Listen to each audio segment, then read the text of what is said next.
It's the Sports Take Lunch Break, brought to you by Office Essentials, your hometown supplier of all the office products and furniture you need to grow your business. Well, let's shift gears. We're going to get really into the sludge of things, and I'm not sure if you know where I'm going next. When I'm talking about the Houston Astros, because things just get murkier and murkier by the day. I'm not going to try to fill everyone in if you're not up to speed. I think we all are. One sordid tale to another. It just gets worse every 24 hours. I feel like there's something new. And the most recent one is obviously what's going on with Altuve. And, there's that video. Was he wearing a buzzer or something? Let's just say, theoretically, that it came out that they found that he was wearing equipment. What would you say the punishment should be to the team, to the players, if it comes out that any of them were wearing an actual wired piece to tip pitches? Well, I think the most realistic punishment that you can dole out to a team is losing draft picks. I don't think you can vacate championships. And it's kind of a symbolic gesture, but I think taking draft picks away actually hurts the team and might cause some regret. I can see your point there. I'm curious. I don't know if you're familiar with sort of world football and what they will often do in terms of sanctions, but they'll often put what they call a transfer ban, which means that a team can't sign anyone. Would you be a proponent to, maybe they said, hey, Houston, you can't sign a free agent for 1 or 2 years. Don't you think that would also be kind of restrictive and punish them? It certainly would. I would anticipate some blowback from the Players Association on that. Mm-hmm. And my point is that teams nowadays are the free agency market is almost stalled out on its own anyway, and teams are focused on building up their farm systems and homegrown talent. So to take draft picks, it really hits them where it hurts. Sure. To me. And then as far as the player goes, if he's really wearing a buzzer, and I'm not sure it's definitive. It sure looks suspicious, though. And it is going to be hard to prove. Yeah, I mean, if it can be proven, I think there's probably deserves a pretty lengthy suspension. Okay, so you're not a proponent of if it were proven, would he be banned from life? I think I hadn't considered that really. I think most of I guess it depends on how cooperative he was, and most of the people that have been banned for life from baseball were banned for life for not cooperating with investigations and sure. being obstinate and so forth. I don't know. Even steroid abusers were just suspended. None of them got banned for life. Yeah, that's a good point. And that's considered cheating also. Sure. So. Where do you weigh in on this, Stu?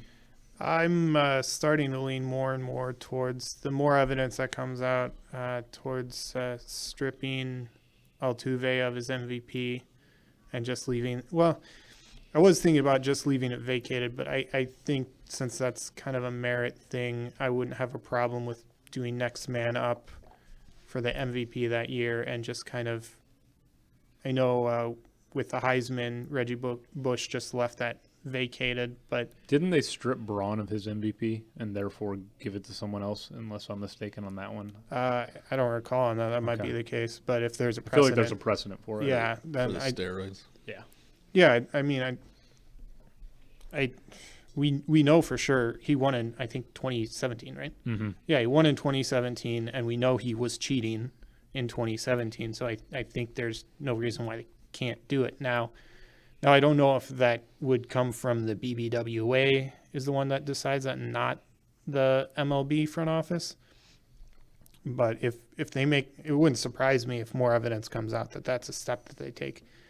I think he would get a standard suspension. I don't see him getting banned for life, not at this time. Yeah, I'm kind of in a weird position on this, because when the initial stuff came out about the trash can banging and things like that, I actually thought that baseball overreacted in the punishment. And what I mean by that is, I think the Major League Baseball was not prepared for the advancement in technology. And when you watch the World Series, you could see players on the bench had iPads, so they can already sort of in real time study the like they're seeing the feed we're seeing. They can see the pitches coming down. They can start figuring out signs. So all the Astros did, if we're just talking about the trash can stuff and all of that. They basically took technology and advanced it to a point that we've never seen. They were just kind of ahead of the curve to a degree. And I think baseball wasn't prepared for that.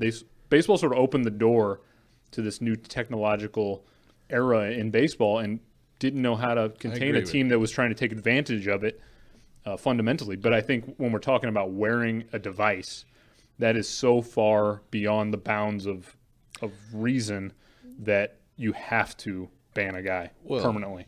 Permanently? For me, yes. If it was proven definitively that Altuve was wearing something like that, he's done. It's over. He wasn't the only one. And that's the thing. I'm saying every single person, because they also won, so it's this huge thing where, they won a title with it. So it clearly had a significant advantage that you can't fully equate. So you have to take the They kept biggest. doing it. Yeah, you have to take the most drastic measure to prevent that from ever happening again. And then baseball really has to address the technology that it exists in today's world, because I feel like baseball is so behind in everything that they do that they weren't prepared for technology. Well, I think in reference to players having iPads and stuff on the bench, they are required by MLB to not have a live feed.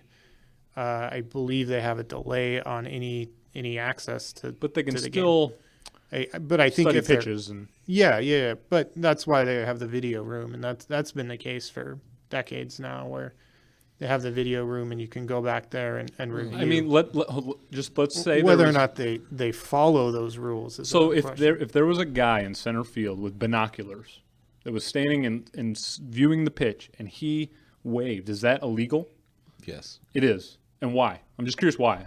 Because in other sports, if you figure out what a team's play is or whatever, it's not like illegal. It's just, wow, you figured it out. No, I think there's gamesmanship and there's cheating, and I think.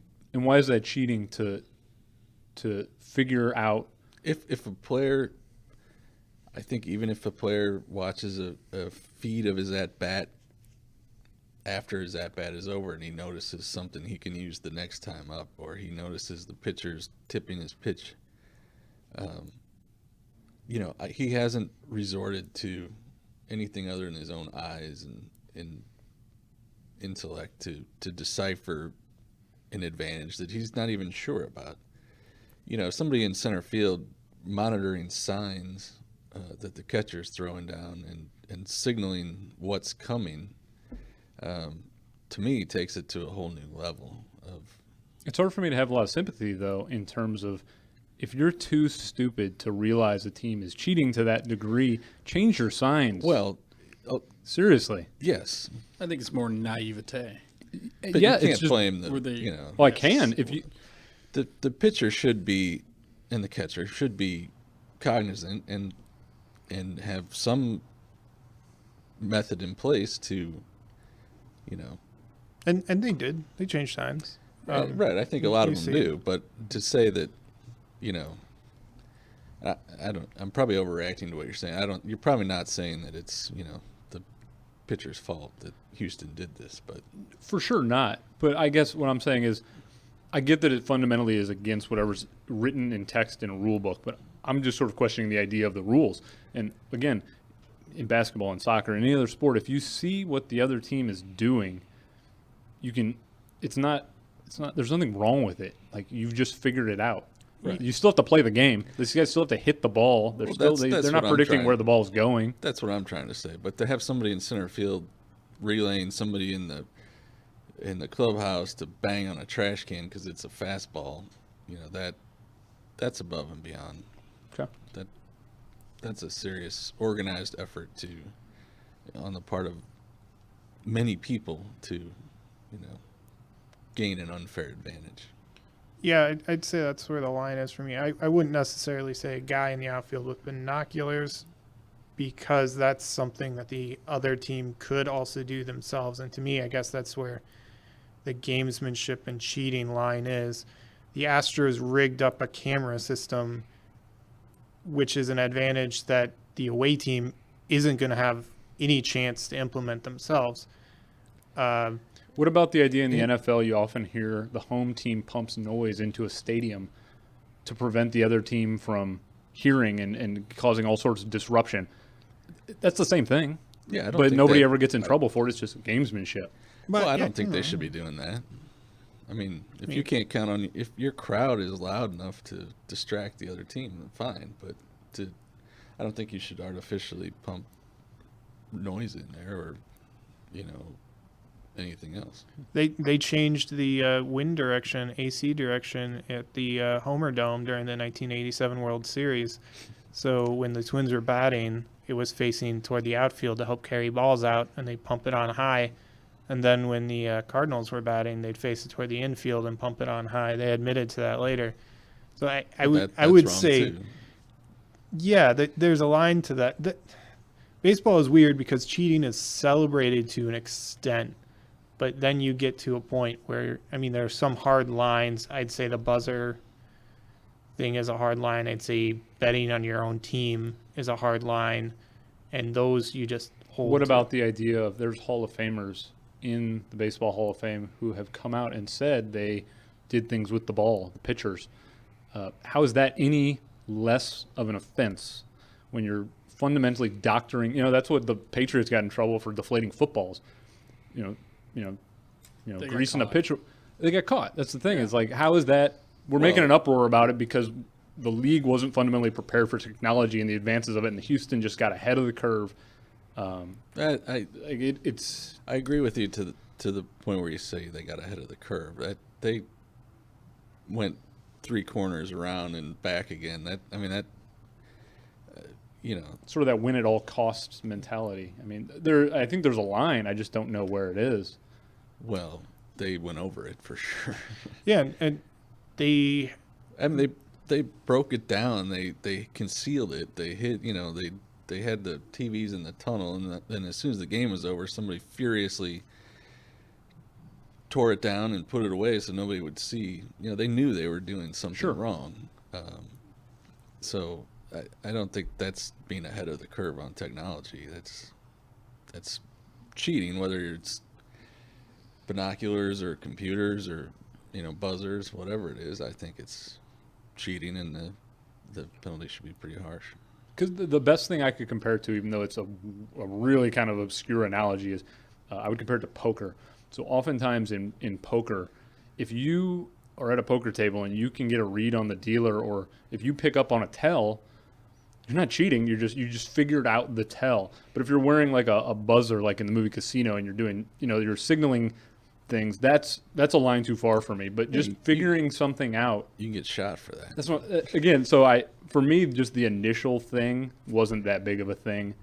If it comes out that they were wearing equipment, that's a thing for me. Oh, I think the trash can's as big a thing as the buzzer. Okay. To me. Would you put this on the level of the famous Black Sox scandal, where they were throwing games, or are we far from this being that kind of a? Well, this is like throwing a game in reverse. Right, and what I'm saying is that Black Sox scandal got multiple players banned for life, and you're defending not banning people for life. So, Well, what's the level? I have a hard time. Sorry to interrupt here, but I have a hard time using that as an example for anything. No offense to. It's a good example to use, but back in the day, these guys. This was their moneymaker. This was. Up until the '60s, these guys had other jobs. So for them to go in and make money somehow. It's cheating, and you give them to a fault. But I think there's a difference between what Cheater Altuve and his cheater friends are doing, because they make so much money. Again, it's a good analogy. I just go back to, these White Sox guys were trying to put food on their table. So you're saying this is a worse offense than the This Black Sox is scandal? absolutely a horrible offense, especially now, in this day and age. Where if you want to go into Astro Stadium, and the first thing the Astros tell you is, "Hey, we've got a camera here. This camera is showing straight to the batter's box. We're going to give you a feed." that's one thing. But when you have that feed set up and and you're using it slyly, these guys know they cheated. If they didn't know they cheated, Beltran wouldn't have stepped down as quickly as he stepped down from the Mets. And he's basically admitting it to everybody that there was cheating going on, and whether they continued it without him there is it has no bearing on it. It's they kept cheating. Altuve's a cheater. All the rest of them are cheaters.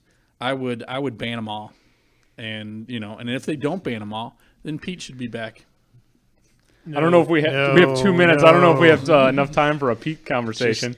Just do away with the franchise. Relegate them to AAA. I'm going to make a note, Stuart. Next time we have you back on the mic, we'll open up that Pete Rose can of worms because I feel like there's something there. Subscribe to the channel so you never miss an episode, and we'll catch you again next week.